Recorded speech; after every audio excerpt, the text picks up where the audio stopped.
पद होता है बेटा शब्द का वाक्य में प्रयुक्त रूप पद कहलाता है।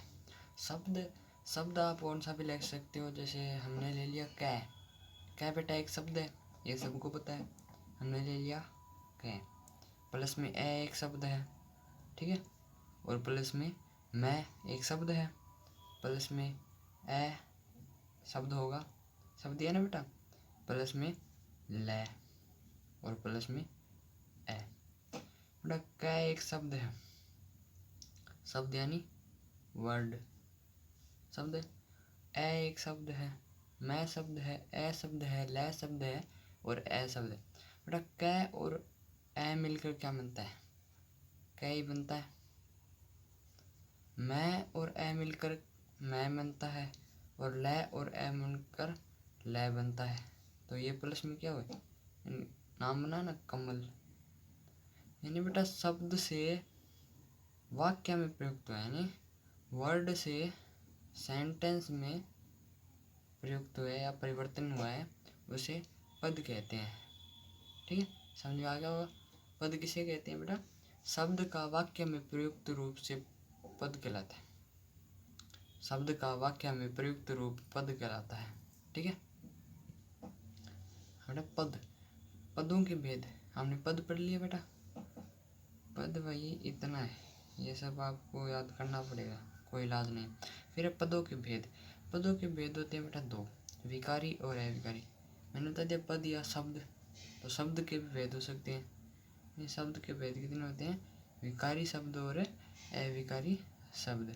ठीक है बेटा, विकारी शब्द होता है जिन शब्दों में प्रयोगानुसार कुछ परिवर्तन उत्पन्न होता है। विकारी शब्द किसे कहते हैं, जिन शब्दों में प्रयोगानुसार कुछ परिवर्तन या बेटा बदलाव भी कह सकते हो होता है, उसे अविकारी शब्द विकारी शब्द कहते हैं। ठीक है बेटा, विकारी शब्द किसे कहते हैं, जिन शब्दों में कुछ प्रयोगानुसार कुछ परिवर्तन होता है। यानी बेटा जो हम शब्द यूज में ले रहे हैं, उन शब्दों में कोई प्रयोगानुसार आप परिवर्तन हो रहा है, उसे विकारी शब्द कहते हैं। तो क्या होगा, जिन शब्दों में प्रयोगानुसार कुछ परिवर्तन होता है उसे विकारी शब्द कहते हैं। सिंपल है। उदाहरण के लिए जैसे हमने ले लिया बेटा बुढ़ापा, एग्जाम्पल यानी उदाहरण के लिए बुढ़ापा, सोना वो वही सोना यानी नींद, जागना, दौड़ना। ठीक है, ये कुछ विकारी शब्द है। फिर बात करते हैं बेटा अविकारी की। अविकारी बेटा जो शब्द प्रयोगानुसार परिवर्तित नहीं होता। सिंपल है, विकारी शब्द होते हैं जो शब्द प्रयोगानुसार परिवर्तन होता है जिन शब्दों में, और अविकारी में नहीं होता। क्या होगी डेफिनेशन इसकी, जिन शब्दों में प्रयोग अनुसार कुछ परिवर्तन नहीं होता है उसे अविकारी शब्द कहते हैं। ठीक है, उदाहरण के लिए जैसे हमने ले लिया धीरे धीरे, अविकारी शब्द है बेटा, तथा अविकारी शब्द है, अथवा अविकारी शब्द है, और अविकारी शब्द है, किंतु अविकारी शब्द है। ये सब बेटा अविकारी शब्द है। ठीक है, क्या होगा, जिन शब्दों में प्रयोगानुसार कुछ परिवर्तन नहीं होता है। विकारी शब्द होता है जिसमें परिवर्तन होता है, और अविकारी होता है जिसमें नहीं होता, यानी परिवर्तन नहीं होता, उसे अविकारी शब्द कहते हैं। और जिन शब्दों में प्रयोगानुसार परिवर्तन होता है उन्हें विकारी शब्द कहते हैं। ठीक है, ये सब अविकारी और अविकारी समझ में आ गया। अब बात करते हैं बेटा विकारी शब्द के जो भेद होते हैं, 4 भेद होते हैं। क्या कौन से होते हैं, संज्ञा और सर्वनाम विशेषण और क्रिया। इनमें से हम बेटा पहले बात करते हैं संज्ञा की। विकारी शब्द की बात कर रहा हूँ मैं बेटा। विकारी शब्द में हम बात करते हैं बेटा संज्ञा की, ठीक है। अविकारी को हम आगे टाइम मिलेगा तब देखेंगे। पहले विकारी शब्द का पहला भेद है संज्ञा, उसके बारे में बात करते हैं, जिसे इंग्लिश में कहते हैं नाउन, ठीक है बेटा। संज्ञा के बारे में हम बात करते हैं।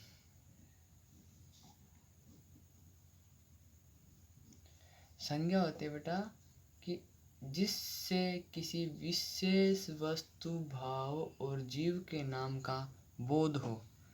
इसकी डेफिनेशन क्या होगी कि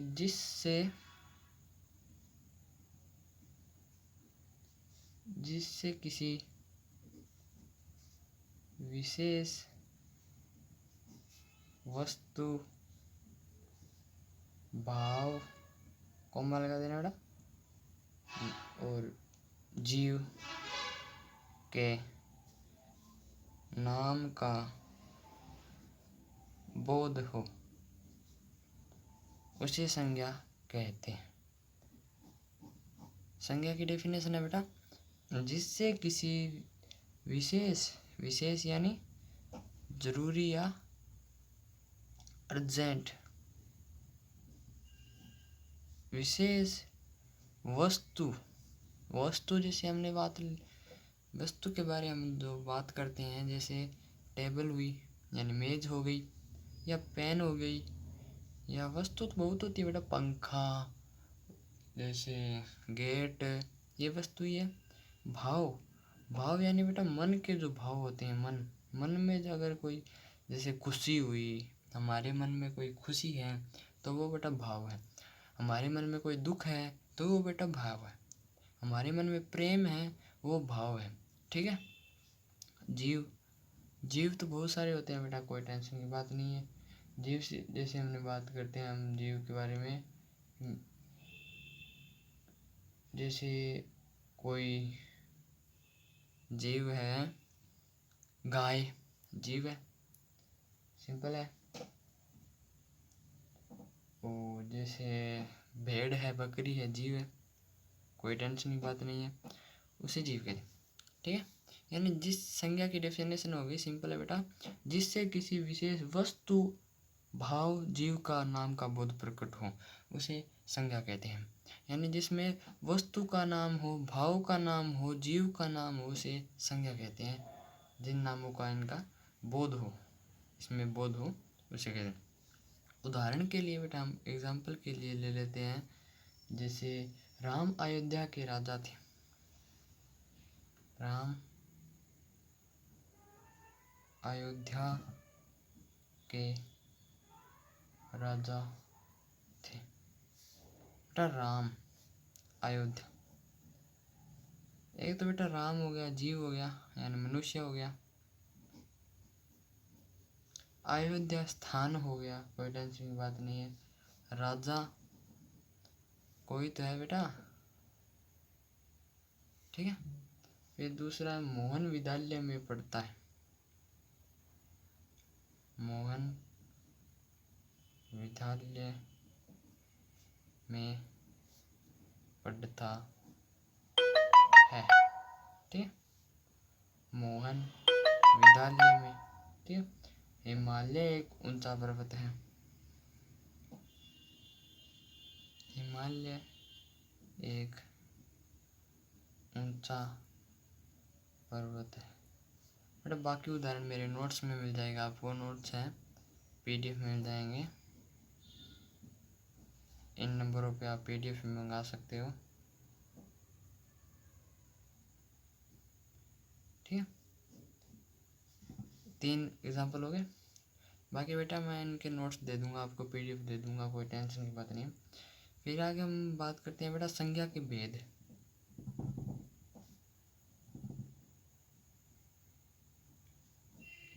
संज्ञा के बेटा 3 भेद होते हैं। कौन कौन से? पहला होता है बेटा व्यक्तिवाचक, दूसरा होता है जातिवाचक, तीसरा होता है भाववाचक, ठीक है। ये संज्ञा के 3 भेद होते हैं। व्यक्तिवाचक, जातिवाचक और भाववाचक। बेटा व्यक्तिवाचक है बेटा जिसमें एक ही व्यक्ति वस्तु स्थान का बोध हो, यानी बेटा एक होना चाहिए, चाहे वो व्यक्ति हो, वस्तु हो, स्थान हो। बेटा एक में हम व्यक्ति के बारे में बात करते हैं तो व्यक्ति होता है बेटा एक, जैसे राम, सीता, हनुमान या कृष्ण, ये इनमें से कोई व्यक्ति है, कौन सा भी ले लो आप। जैसे एग्जाम्पल कि मैंने ले लिया राम एक ही है बेटा, ठीक है, कृष्ण एक ही है, रमेश एक ही है। फिर बेटा वस्तु बेटा एक होनी चाहिए, ज़्यादा होगी तो बहुवचन में आ जाएगी या द्विवचन में आ जाएगी। तो हम एक के बारे में बात करेंगे। जैसे वस्तु हमने पंखा ले लिया, पेन, मेज। स्थान यानी बेटा एक होना चाहिए, जयपुर, उदयपुर। बेटा एक ही व्यक्ति का नाम है, एक ही वस्तु का नाम है और एक ही स्थान का नाम है, उसे बेटा व्यक्तिवाचक संज्ञा कहते हैं। यानी सिंपल है, जिसमें एक वचन में होना चाहिए, वो कौन सा भी ले लो आप, एक वचन में व्यक्ति हो, वस्तु हो, स्थान हो, कोई टेंशन की बात नहीं है। यानी जिसमें एक ही व्यक्ति, वस्तु, स्थान का बोध हो, किसे कहते हैं व्यक्तिवाचक संज्ञा? कि जिसमें एक ही व्यक्ति, वस्तु, स्थान का बोध हो। क्या होता है? जिसमें एक ही व्यक्ति, वस्तु, स्थान का बोध हो, उसे जातिवाचक संज्ञा कहते हैं। सिंपल है। ये बेटा व्यक्तिवाचक संज्ञा के निम्नलिखित रूप हैं, यानी 11 रूप हैं। कौन कौन से? देखो, व्यक्तियों के नाम, यानी बेटा व्यक्तियों के नाम में एक ही व्यक्तियों के नाम होना चाहिए। बेटा सॉरी, गलती से हो गया। एक क्या है कि क्या परिभाषा थी व्यक्तिवाचक संज्ञा की? कि जिस शब्द में किसी एक ही व्यक्ति, वस्तु, स्थान का, इसमें एक ही है राम, कृष्ण भी एक ही है, हरि एक सिंगल है, मोहन भी सिंगल है, कोई टेंशन नहीं है बेटा। व्यक्तियों के नाम में राम, कृष्ण, हरि, मोहन, ठीक है। फिर देशों के नाम, दूसरा रूप है देशों के नाम। देश में भारत, नेपाल, पाकिस्तान, अमेरिका, कोई भी एक देश कर देना, कोई ज़रूरी नहीं है इतने सारे करने पर। होना वो सिंगल चाहिए बेटा, कोई समूह नहीं होना चाहिए। फिर राष्ट्रीय जातियों के नाम, भारतीय, रूसी, अमेरिका। ये बेटा राष्ट्र की जातियों के नाम है। जैसे भारत की जाति है भारतीय, रूस की जाति है रूसी, अमेरिका की जाति है अमेरिकन, ठीक है। फिर नदियों के नाम, गंगा, यमुना, ब्रह्मपुत्र, कृष्ण, सतलज। सागरों के नाम, ये बेटा आपके ऐसे 11 तक है पुस्तकों तथा समाचार पत्रों का, ठीक है। आ गया, ये आप सारे याद कर लेना, कोई टेंशन की बात नहीं है, या PDF में आपको मिल जाएंगे, ठीक है।